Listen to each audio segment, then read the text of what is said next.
Hello सभी को नमस्कार। मैं हूं विजेंद्र सिंह जानी और आप देख रहे हैं मेरे यूट्यूब चैनल जानी कोचिंग क्लासेस। आज अपन इस वीडियो लेक्चर में 6th ए के क्वेश्चन नंबर 10, 11 कुछ और क्वेश्चंस डिस्कस करने वाले हैं। तो क्वेश्चन नंबर 10 ये कह रहा है, इस टाइप से डिफरेंशियल इक्वेशन अपन को दे रखी है। तो ये linear differential equation with constant coefficient है। तो यहाँ पर जो भी डिफरेंशियल इक्वेशन दे रखी होती है उसको अपन को क्या करना होता है, इससे कंपेयर करते हैं। F D into Y is equal to Q से कंपेयर करते हैं। क्लियर। अब यहां पर इससे कंपेयर करेंगे तो ये तो हुआ एफ डी और ये क्यू हुआ और क्यू की वैल्यू 0 है। इसका मतलब इस डिफरेंशियल इक्वेशन का जो सॉल्यूशन दिया जाएगा वो y equal to C F से गिवन होगा। अब सी एफ निकालना है तो सी एफ निकालने के लिए ऑक्सिलरी इक्वेशन लिखनी होती है और इसके लिए ऑक्सिलरी इक्वेशन हो जाएगी, सहायक समीकरण वो हो जाएगी m raise to power 4 minus M cube minus 9m square minus 11m minus 4 equal to 0। पता है ऑक्सिलरी इक्वेशन लिखने के लिए ये जो d है उसको m से रिप्लेस करते हैं। इट मीन्स ये जो f ऑफ d होता है उसके अंदर d की जगह m लिखते हैं और f of m is equal to 0 लिखा जाता है। यहां से अपन को ऑक्सिलरी इक्वेशन मिलती है। इस ऑक्सिलरी इक्वेशन को सॉल्व करके m के मान निकालेंगे और उन m के मान को देख के अपन बताएंगे कि भाई ये जो है इसके द्वारा CF कैसे लिखी जाएगी। तो CF लिखने के लिए m की वैल्यू चाहिए होती है। तो इस ऑक्सिलरी इक्वेशन को सॉल्व करके m की वैल्यू फाइंड आउट करेंगे। अब m की वैल्यू फाइंड आउट करेंगे तो m रेज टू पावर 4 है, इसका मतलब m के 4 मान आएंगे। अब इसको सॉल्व करने के लिए इसके फैक्टर करने पड़ेंगे। तो इसका फैक्टर करने के लिए यहाँ देखिएगा, यहाँ कांस्टेंट जो है वो 4 आ रहा है। तो इस 4 के prime factor plus minus 1 plus minus 2 है ना, प्लस माइनस 4, तब इनमें से कोई भी वैल्यू लेके m की जगह ऐसे सब्स्टिट्यूट कर रही है जिससे कि ये सेटिस्फाई हो जाए। अब यहाँ पर m इक्वल्स टू माइनस 1 रख रहे हैं। देखिएगा m इक्वल्स टू माइनस 1 रखने से ये सेटिस्फाई हो रही। देखो m इक्वल्स टू माइनस 1 रखना है। जैसे m इक्वल्स टू माइनस 1 रखेंगे तो हो जाएगा minus 1 whole power 4 minus 1 whole power 3 minus के 9 माइनस 1 रेज टू पावर 2 और माइनस 11 और ये माइनस 1 और ये हो जाएगा माइनस 4। जब इसको सॉल्व करेंगे ये 1 हो जाएगा, ये माइनस इससे प्लस 1 के 1 होगा और ये माइनस के 9 और प्लस के 11 और ये माइनस के 4। सॉल्व करेंगे तो plus 13 minus 13 is equal to 0। कहने का मतलब ये हुआ कि m इक्वल टू माइनस 1 रखने पर ये सेटिस्फाई हो रही है। तब अपन कहेंगे देयरफॉर m इधर लेके आएंगे तो m प्लस 1 जो है इसका एक फैक्टर होगा इसका। तब आपको क्या करना, ध्यान देना। देखो m प्लस 1 इसका एक फैक्टर हुआ तो रेज टू पावर 4 है, m रेज टू पावर 4 है। तो यहां पर आप m प्लस 1 को, क्योंकि m प्लस 1 इसका एक फैक्टर आ गया, तो m प्लस 1 को आप 4 बार लिख दीजिएगा। m प्लस 1 को कितने बार लिख दो, 4 बार लिख दीजिएगा। तो ऐसा क्यों कर रहे हैं, क्योंकि मुझे फैक्टर निकालना है। m रेज टू पावर 4 है ऐसा, यहां पर जगह रखना, यहां पर बीच में जगह रखना। अब आपको क्या सोचना है कि इस m को मैं किससे मल्टीप्लाई करूं, इस m को यहां पर किससे मल्टीप्लाई करूं जिससे कि m रेज टू पावर 4 आ जाए। तो यहां पर पता चल गया कि m रेज टू पावर 3 से मल्टीप्लाई करेंगे तब ये m रेज टू पावर 4 आ जाएगा। जैसे अपन को पता चला इसको मल्टीप्लाई करिएगा तो ये जाएगा m रेज टू पावर 4 और इसको इससे मल्टीप्लाई करेंगे तो प्लस m क्यूब। लेकिन मुझे चाहिए माइनस का m क्यूब और अपने पास मिला प्लस का m क्यूब। तो पहली बात तो इसको भी बैलेंस करना है और माइनस का m क्यूब चाहिए, इसलिए इसको मैं किससे मल्टीप्लाई करूं जिससे ये भी बैलेंस हो जाए, प्लस का m क्यूब और माइनस का m क्यूब एक चाहिए मुझे। तो मैं यहां पर माइनस के 2m से यदि मैं इसको मल्टीप्लाई कर दूं, m स्क्वायर से माइनस के 2m स्क्वायर से इसको मल्टीप्लाई कर दूं तो हो जाएगा माइनस का 2m क्यूब और माइनस के 2m स्क्वायर ऐसा। अब देखना, देखो यहां तक बैलेंस हो चुका। अब मुझे चाहिए माइनस के 9m²। कितने चाहिए? माइनस के 9m²। और अपने पास क्या आ चुका? माइनस के 2m² मिल चुका है। अब मुझे बताओ इसको मैं किससे मल्टीप्लाई करूं जिससे कि माइनस के 9m² यहां तक बैलेंस हो जाए। तो जबकि माइनस के 2m² आया हुआ है अपने पास, तो माइनस के 7m से मल्टीप्लाई कर दो। तो ये हो जाएगा माइनस के 7m² माइनस का 7m। अब अपन को चाहिए माइनस का 11m। कितना मिल चुका है? माइनस का 7 अब m अपने पास आ चुका है। तो यहाँ पर मैं इसको किससे मल्टीप्लाई करूं कि ये माइनस का 11m आ जाए, जबकि मैं माइनस के 7m है अपने पास। तो ये -4 से और मल्टीप्लाई कर दीजिएगा। -4 से मल्टीप्लाई करेंगे तो माइनस के 4m, और जब मैं इसको इससे मल्टीप्लाई करूंगा तो ये माइनस का 4। लास्ट वाली टर्म ऑटोमेटिकली सेम आ गई, इसका मतलब आपने सही किया है, इज इक्वल टू 0 लिखे। क्लियर? अब ये जो फैक्टर है ना m+1, ये जो 4 टाइम्स लिखा है, इसको थ्रू आउट कॉमन ले लीजिएगा और ये हो जाएगा m+1 और ब्रैकेट में क्या रह जाएगा? m³ यहाँ से माइनस का 2m² माइनस का 7m और माइनस का 4 इज इक्वल टू 0। अब यहां तक ये जो मिला अपन को, एक फैक्टर तो ये हो गया, तो अपन लिख देंगे m+1 इज इक्वल टू 0, और एक ये जो क्यूबिक इक्वेशन हो गई m⁻³ माइनस के 2m² माइनस का 7m माइनस के 4 इक्वल टू 0। यहां से सॉल्व करने पर एक वैल्यू आपके पास m इक्वल टू -1 मिल गया, एक m की वैल्यू मिल गई। अब इस क्यूबिक इक्वेशन को और सॉल्व करेंगे, वही वाला तरीका। यहाँ पर इसके अंदर m की वैल्यू क्या रखी जाए जिससे कि ये सेटिस्फाई हो जाए।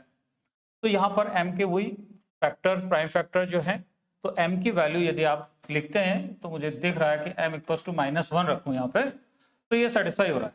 -1 रखूँ, ये -1 और ये -2 और ये प्लस का 7, तो ऐसे करके ये सेटिस्फाई हो रहा है। m इक्वल टू -1 रखने पर देख लीजिएगा ऐसा, माइनस का 2 और -1 का स्क्वायर और माइनस का 7 माइनस के 1 और माइनस का 4, ये देख लो, ये हो जाएगा -1 -2 और प्लस का 7 और ये माइनस का 4, तो ये 7 माइनस के 7 इक्वल टू 0 आ रहा है।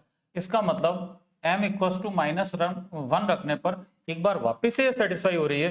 इट मीन्स m+1 जो है इसका एक बार और जो है इसका फैक्टर होगा। तो वही तरीका है, इसको क्या करेंगे इसके फैक्टर करने के लिए m+1 कितने बार लिख देंगे? 3 बार, क्योंकि क्यूबिक इक्वेशन है। तो यहाँ पर इसको ऐसा लिख दीजिएगा m+1 3 बार लिख दिया, जगह रखना है बीच में और यहाँ पर भी जगह रखना है। अब मुझे बताइएगा इसको मैं किससे मल्टीप्लाई करूँ जिससे कि मुझे m³ मिल जाए। तो यहाँ पर m² से मल्टीप्लाई करना पड़ेगा, तो जाएगा m³ प्लस m²। अब m³ तो आ गया, माइनस का 2m² चाहिए, जबकि अपन को मिल गया प्लस का m²। तो इसको बैलेंस भी करना है और माइनस का 2m² और चाहिए। इट मीन्स यहाँ पर मैं इसको किससे मल्टीप्लाई करूं जिससे कि माइनस का 2m² मिल जाए इसको बैलेंस करते हुए। तो हो जाएगा माइनस का 3m से मल्टीप्लाई कर दो, तो हो जाएगा माइनस के 3m² और माइनस का 3m। अब यहां तक बैलेंस हो चुका है ना, यहां तक अपने पास। अब अपन को क्या माइनस का 7m चाहिए, जबकि अपने पास आया हुआ क्या है माइनस का 3m मिल गया है। अब मैं इसको किससे मल्टीप्लाई करूं कि माइनस का 7m आ जाए इसको बैलेंस करते हुए। तो ये हो जाएगा माइनस का 4 से मल्टीप्लाई कर दीजिएगा, तो मल्टीप्लाई करेंगे तो माइनस का 4m और ये हो जाएगा माइनस का 4। लास्ट वाली टर्म यदि सेम आ गई, ये कांस्टेंट वाली जो टर्म है वो सेम आ गई, इसका मतलब अपन ने सही किया है। अब ये जो m+1 जो फैक्टर था इसको थ्रू आउट बाहर लिख दीजिएगा, तो हो जाएगा m+1 और इनटू में ये रह जाएगा यहाँ से m², यहाँ से माइनस का 3m और यहाँ से माइनस का 4, तो ये हो जाएगा m² माइनस का 3m माइनस का 4 इज इक्वल टू 0। अब यहाँ से m+1 इज इक्वल टू 0 हो जाएगा और एक हो जाएगा m² माइनस का 4 माइनस का 3m और माइनस 4 इक्वल टू 0। यहाँ से सॉल्व करेंगे तो एक वैल्यू m की और मिल गई, m इक्वल टू -1। अब इसको सॉल्व करके, इस क्वाड्रेटिक इक्वेशन को सॉल्व करके m की दो वैल्यू और निकाल लेंगे। तो क्या हो जाएगा, इसको सॉल्व करेंगे तो ये होगा m स्क्वायर, को सॉल्व करना जानते हैं आप, m स्क्वायर माइनस का 4m plus m minus 4 equals to 0। यहाँ से कॉमन ले लीजिएगा m माइनस के 4 और यहाँ से प्लस 1 कॉमन ले लीजिएगा, तो हो जाएगा m माइनस के 4 इज इक्वल्स टू 0। तब m माइनस के 4 और इंटू में हो जाएगा m plus 1 is equals to 0। तो ये हो जाएगा m माइनस 4 इक्वल्स टू 0 और दूसरा हो जाएगा m plus 1 is equals to 0। तो यहाँ से m की वैल्यू मिली एक तो प्लस 4, एक मिली m इक्वल्स टू माइनस के। तो ये दो वैल्यू और आ गई। कुल मिला के m की कितनी वैल्यूज आ गई, 4 वैल्यूज हैं। और वो 4 वैल्यूज क्या क्या मिली है देखिएगा, वो 4 वैल्यूज मिली है m equals to -1, again -1, again -1। ये -1 जो है 3 टाइम्स रिपीट हो रहा है और एक m की वैल्यू है, एक m की वैल्यू मिली है अपन को 4 प्लस की 4। इट मीन्स यहाँ m की वैल्यू देखने से पता चल रही है कि वास्तविक है, लेकिन ये जो -1 है वो 3 टाइम्स रिपीट हो रहा है। तो जब वास्तविक हो और रिपीट हो तब आपको CF लिखना मैंने बताया था, किस टाइप से लिखते हैं। देखिए, यदि m की वैल्यू 3 टाइम्स रिपीट हो, m1, m1 और m1, ये 3 बार यदि m की वैल्यू सेम रिपीट हो रही है, मान लीजिएगा m1, m1 और ये एक डिफरेंट वैल्यू m4, तब CF लिखने के लिए आपको बताया था कैसे लिखते हैं। CF is equals to C1 plus C2x plus C3x square into e raise to power, जो ये सेम वैल्यू है, ये raise to power m1x plus ये जो डिफरेंट वैल्यू है इसके लिए हो जाएगा C4 e raise to power m4x। इसको ध्यान में रखते हुए यहाँ पर आपको CF लिखना है। ये 3 वैल्यूज रिपीटेड है और ये डिफरेंट है, तो इसको ध्यान में रखते हुए CF क्या लिखा जाएगा भाई, CF लिखा जाएगा C1 plus C2x plus C3x square into e raise to power -x plus C3 यहाँ तक हो चुका है आर्बिट्री कांस्टेंट, ये लिखेंगे C4 और ई रेज टू पावर 4x। तो ये CF लिख दिया। तो CF की वैल्यू किस पे डिपेंड करती है, m की वैल्यूज पे डिपेंड करती है। अब अपन को ये मालूम है कि इसके अंदर q की वैल्यू 0 है, इसका मतलब इसका जनरल सॉल्यूशन केवल क्या दिया जाएगा, y इक्वल्स टू CF होता है। Therefore its general solution is, its general solution is y equals to CF। ये इसका जनरल सॉल्यूशन है। तो CF की वैल्यू यहाँ सब्स्टिट्यूट कर दीजिएगा, तो C1 प्लस के C2x plus C3x square into e raise to power -x plus C4 e raise to power 4x। ये इसका फाइनल आंसर हो जाएगा। क्लियर, ये इसका फाइनल। तो यहाँ पर अपन ने क्या किया, ऑक्सिलरी इक्वेशन निकाली, ऑक्सिलरी इक्वेशन को सॉल्व करके m की वैल्यूज निकाली और m की वैल्यूज से अपन ने CF लिख लिया। और देखते हैं, देखो क्वेश्चंस। इसी एक्सरसाइज का क्वेश्चन नंबर 11। तो यहाँ पर भी इस पूरी एक्सरसाइज में क्या कह रहा हूँ, Q की वैल्यू 0 आ रही है, इट मीन्स आपको केवल CF निकालना है और CF निकालने के लिए ऑक्सिलरी इक्वेशन लिखनी होती है। ऑक्सिलरी इक्वेशन क्या हो जाएगी, इसकी ऑक्सिलरी इक्वेशन हो जाएगी m स्क्वायर माइनस के 4m प्लस के 1 इज इक्वल्स टू 0। द्विघात सूत्र से इसको सॉल्व करिएगा तो m is equals to minus और ये माइनस के 4 प्लस माइनस अंडर रूट -4 का होल स्क्वायर और -4 a की वैल्यू यहाँ पर 1 है और c की वैल्यू 1 अपॉन 2a, a की वैल्यू यहाँ पर 1 है। अब बताओ, इसको सॉल्व करेंगे तो +4 हो जाएगा, प्लस माइनस ये -4 का स्क्वायर करेंगे 16 -4 अपॉन 2।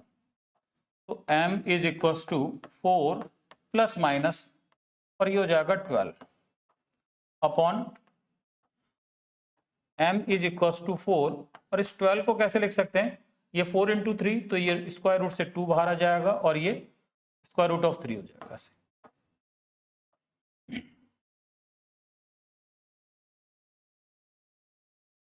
अब देखना, तो m इज इक्वल टू होगा 2 plus minus root 3।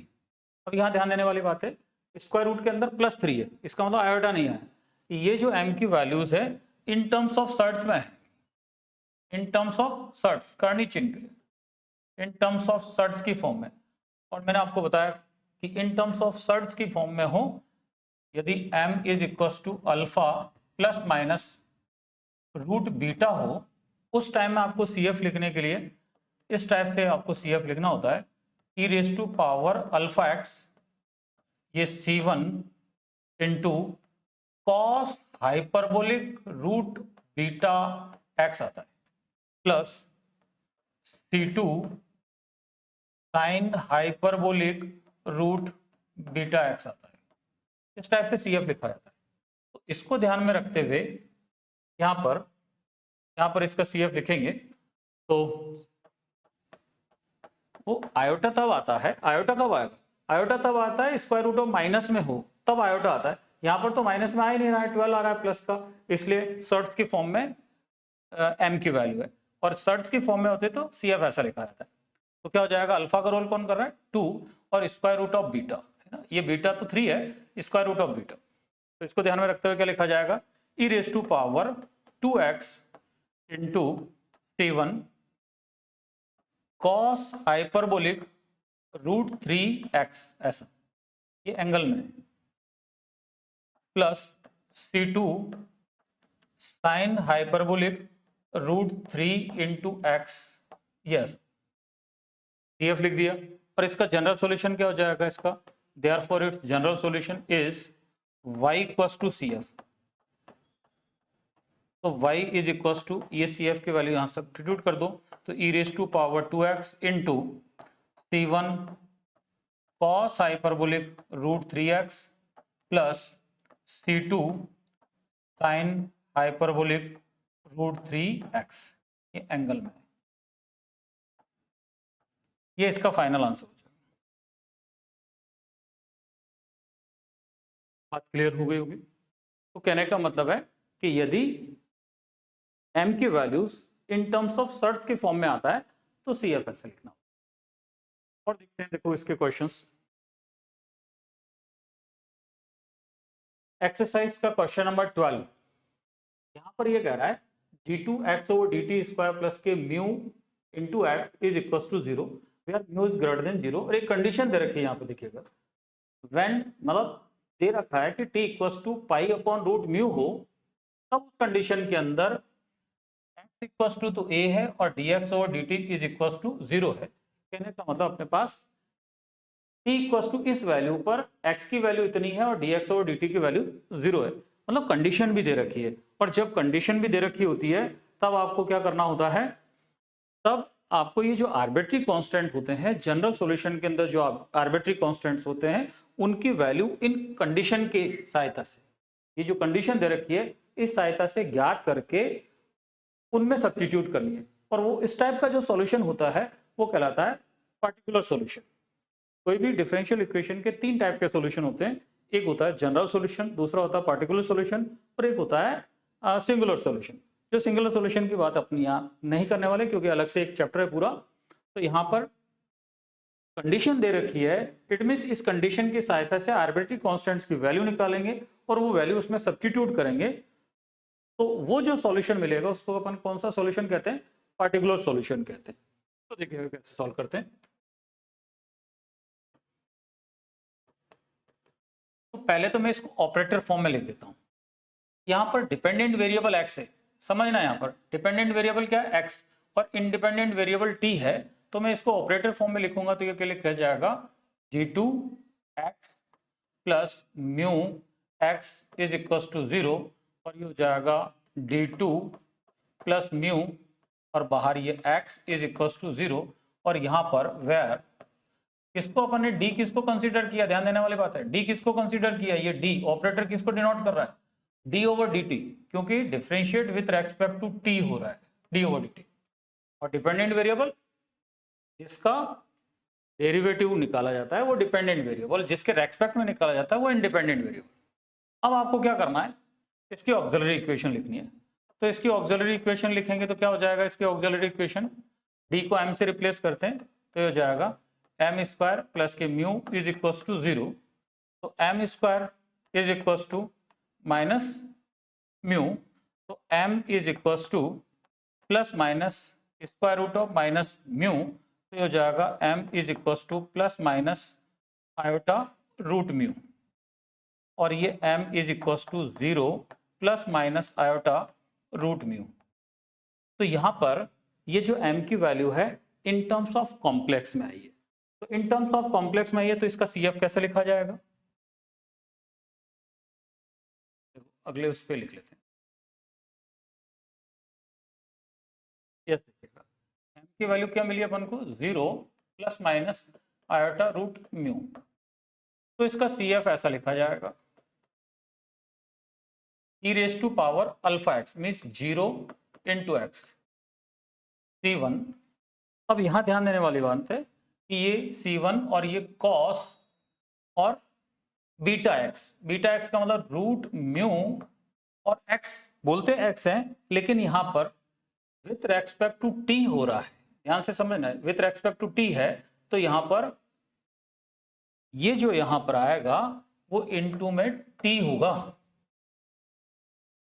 Plus C2 और साइन रूट म्यू इंटू, वही वाली बात है, यहां पर डिपेंडेंट वेरिएबल x है, इंडिपेंडेंट वेरिएबल t है, इसलिए यहां लिखा जाएगा t। अब इसका जो CF होगा वो हो जाएगा, ये तो 1 हो गया इसकी वैल्यू C1 और cos root mu into t plus के C2 और sine root mu into t, ये CF होगा। Therefore its general solution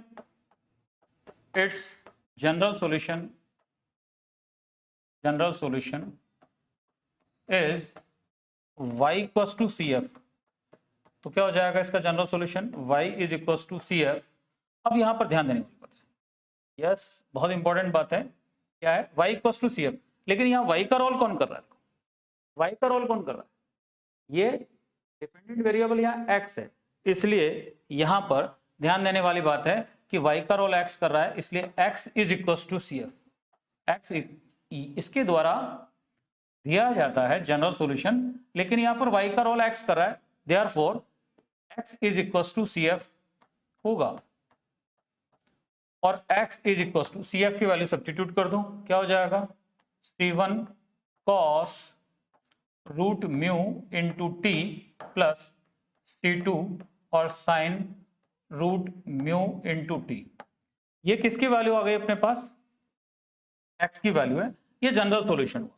लेकिन अपन को कंडीशन भी दे रखी है, उस कंडीशन की सहायता से ये जो आर्बिट्री कांस्टेंट C1 और ये C2 की इनकी वैल्यू निकालेंगे और यहाँ सब्स्टिट्यूट करेंगे। देखिएगा क्या कंडीशन दे रखी है, या कंडीशन दे रखी है कि when t equals to pi upon root mu, तो x इक्वल्स टू a है और dx over dt equals to कितना है, 0। तब आप देखना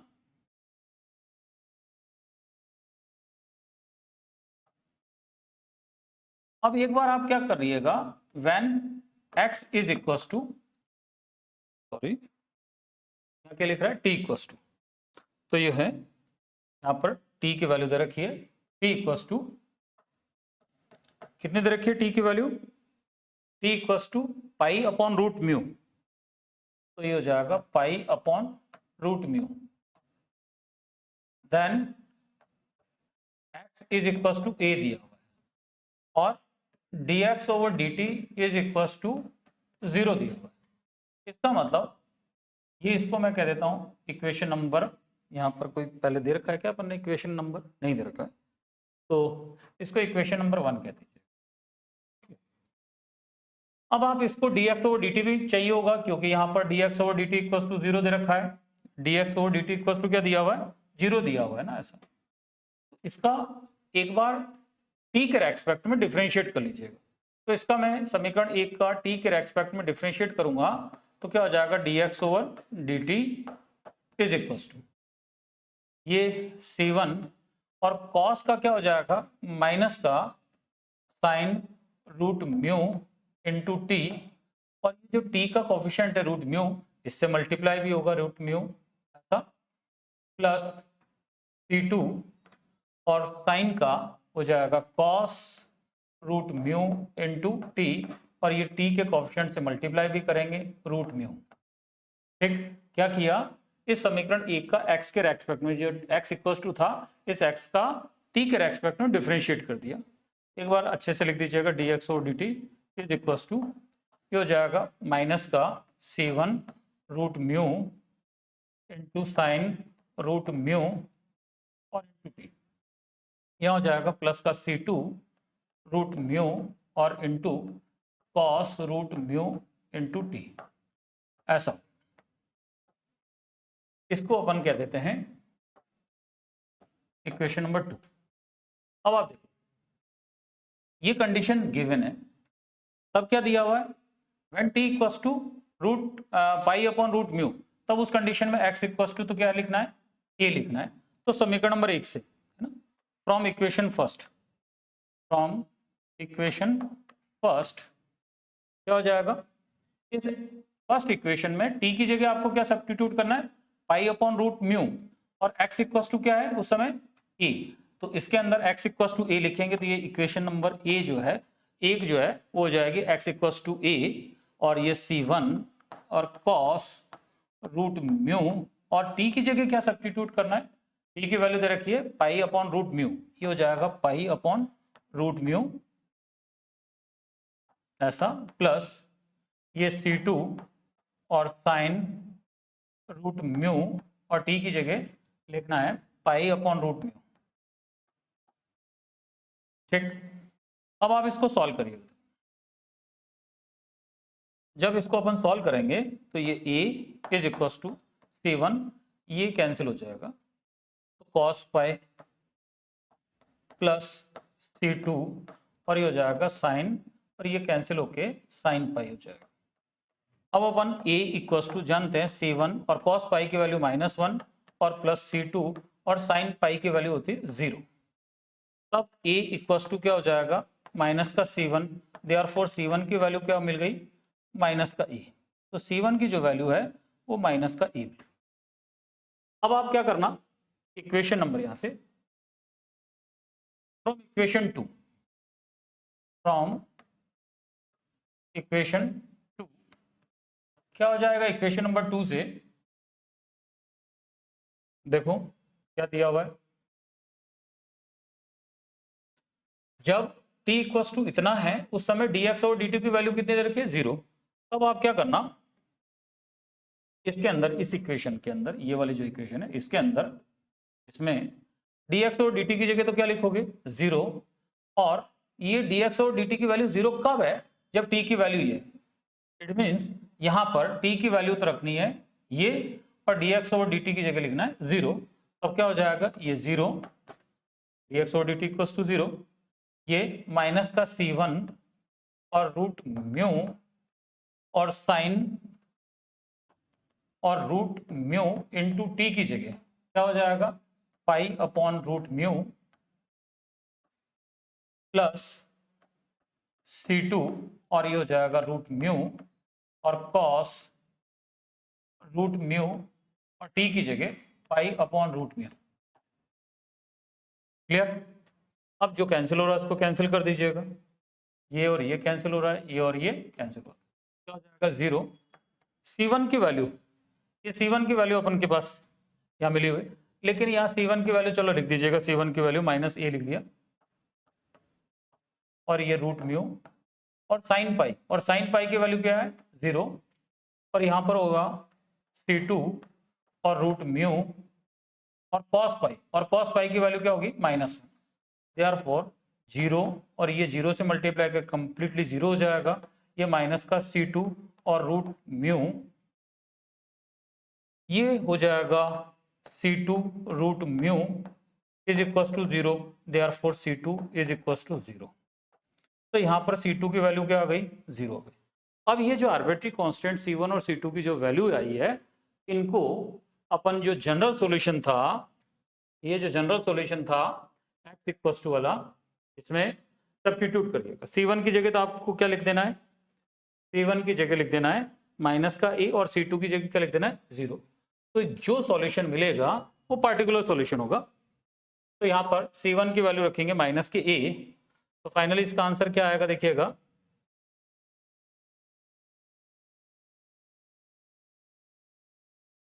ये हो जाएगा therefore its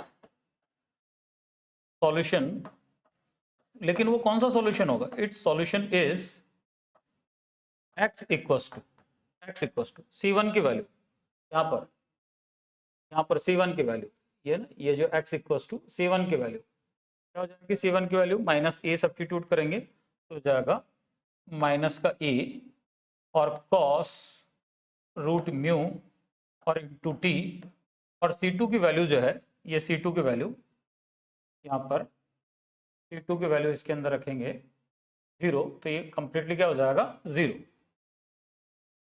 तब इसका फाइनल आंसर ही आ जाएगा, ये इसका फाइनल।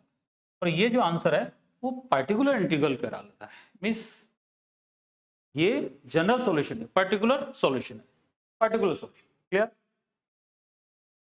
और देखते हैं, देखो इसके कुछ क्वेश्चंस हो। क्वेश्चन नंबर 13 देखिए। क्वेश्चन नंबर 13 में ये कह रहा है d2i/dt square plus r upon l into di/dt plus i upon l c is equal to 0। तो एक कंडीशन भी दे रहा है, इस टाइप से अपन को कंडीशन भी कह रहा है कि r square into c equal to 4l। r, c और l ये कॉन्स्टेंट्स है, अचर है, ठीक है। तो सबसे पहले तो आप क्या करिएगा, इसको ऑपरेटर फॉर्म में लिख दीजिएगा। यहाँ पर डिपेंडेंट वेरिएबल जो है i है, डिपेंडेंट वेरिएबल i, और इंडिपेंडेंट वेरिएबल जो है वो t है। तो इसको ऑपरेटर फॉर्म में लिखेंगे तो क्या हो जाएगा, d2i plus r upon l di plus i upon l c is equal to 0, ऐसा। और इसको ऐसे लिख देंगे d square plus r upon l into d plus 1 upon l c, और ये बाहर आई इधर ले लेंगे और इक्वल टू क्या हो जाएगा 0। वेयर यहाँ पर बता दीजिएगा कि डी इसको आप डी किसको कह रहे हो, ये जो डी है ये डिनोट कर रहा है differentiate with respect to t. अब इसकी ऑक्सिलरी इक्वेशन लिखूं, सहायक समीकरण, और सहायक समीकरण क्या हो जाएगी इसकी, ये हो जाएगी एम स्क्वायर, डी को एम से रिप्लेस करते हैं, m square plus r upon l m plus 1 upon l c is equal to 0। ये आर एल ये सी जो है कॉन्स्टेंट्स हैं।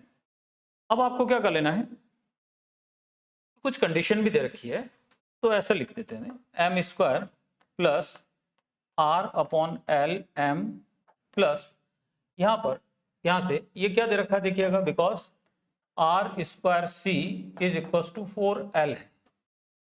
यहाँ से यदि मैं c की वैल्यू निकालता हूँ तो c की वैल्यू क्या हो जाएगी, 4l अपॉन आर स्क्वायर हो जाएगी c की वैल्यू ना। देयरफॉर ये जो गिवन कंडीशन थी ना, इससे अपन ने किसकी वैल्यू निकाली, c की, और ये c की वैल्यू यहाँ रख देना है, यहाँ पर c की वैल्यू सब्स्टिट्यूट कर देना, तो क्या हो जाएगा 1 अपॉन l, और c की वैल्यू यहाँ रख रहे हैं तो हो जाएगा 4l अपॉन आर स्क्वायर और इज इक्वल टू 0। क्लियर? क्या किया, c की वैल्यू जो है यहाँ सब्स्टिट्यूट कर दिया। अब देखिएगा ये हो जाएगा M square plus r upon l into m plus, और ये ऊपर मल्टीप्लाई होके क्या हो जाएगा r square upon 4l square is equal to 0। अब देखना, देखो ये क्लियर कट क्या मिल गया अपन को, ये हो जाएगा m plus r upon 2l का होल स्क्वायर बन रहा है, देखना इज इक्वल टू 0। देखो स्क्वायर आप ऐसे ओपन करेंगे तो m square plus 2ab m into this, तो ये ऐसा आ जाएगा, प्लस इसका square r square upon 4l square, तो ये होल स्क्वायर हो गया, ये जो है इसका होल स्क्वायर। अब इसको क्या लिखेंगे, m plus r upon 2l into m plus r upon 2l is equal to 0।